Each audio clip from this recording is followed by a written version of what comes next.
جبر رسول الله صلى الله عليه وسلم بخاطر جرير بن عبد الله عندما لم يجد له مكانا ليجلس فيه.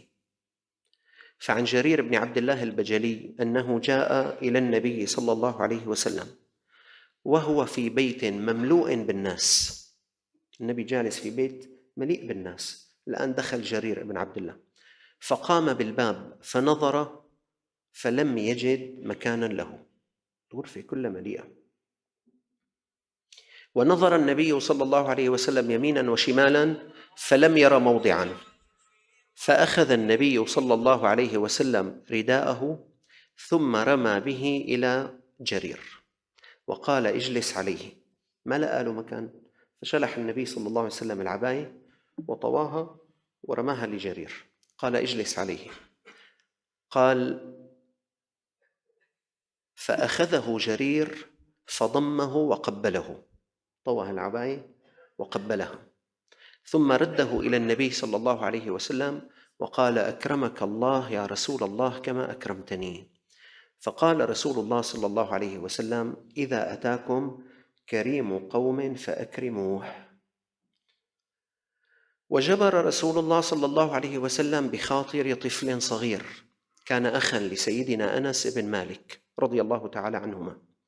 كان لأنس أخ يتيم اسمه أبو عمير، وكان له طائر صغير نغير، وكان هذا الطفل يلعب بهذا الطائر.